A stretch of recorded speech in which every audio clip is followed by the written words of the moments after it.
చెప్పండి ఇప్పుడు ఎలా ఉంది? ఇప్పుడు వాడు చూస్తే 13 ఎలక్షన్లు వచ్చినాయి, ఈసారి జగన్ ఒంటరిగా వెళ్తున్నాడు, చూస్తే అన్ని పార్టీలు కలిసి వస్తున్నాయి, ఓడిస్తా ఉన్నారు జగన్ ని. ఎవరు వచ్చినా కూడా మా జగన్ ఎవరు ఏం చేయలేరు. ఆయనే గెలుస్తాడు. పైపెచ్చు ఆయన చేసిన పథకాలన్నీ మాకు అన్ని అమలు అందిని. ఈ 2 నెలల నుంచి మేము ఇబ్బంది పడుతున్నాము. మాకు ఈ పింఛన్ రాక మరి ఇవాళ బ్యాంక్ వెళ్ళేసి అవి వచ్చేదంతా పోయేదంతా. మా జగన్ అన్నాళ్ళు మా చేతికి ఇచ్చాడు.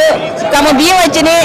మమ్మల్ని వైసీపీ వాళ్ళు అన్న వాళ్ళు, మమ్మల్ని టీడీపీ వాళ్ళు అన్న వాళ్ళు మమ్మల్ని ఇదే కాకపోతుంటే మేము ఏటికి కూడా తడము.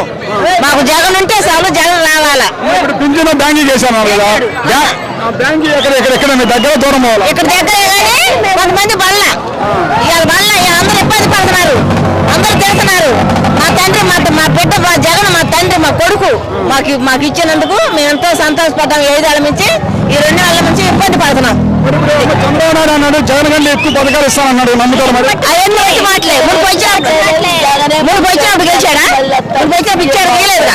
మనకి ఇయలేదు అయ్యా, మాకు ఎవరికి ఇలా మా తోడుపాలు జగన్ మీ కొడుకు అంటున్నావు, బాగా చేశాను. మరి ఇప్పుడు ఏదైనా జగన్ ఎత్తేస్తాను బాధాలంగా అన్నాడు పవన్ కళ్యాణ్.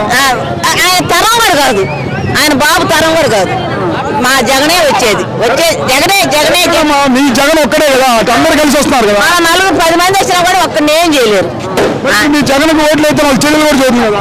జగన్కి ఓట్లు అయితే వాళ్ళ చెల్లెలు షర్మిల కూడా చదువుతుంది కదా. ఆ అమ్మ పోయింది. ఆ అమ్మాయి మనం అంటారు లేదు, ఎందుకంటే మన సీఎం చెల్లెలు కాబట్టి మనం తుసుకు నుంచి మాట్లాడము. ఆ అమ్మాయి తెలియకపోయిందిగా. మేమైతే జగనే.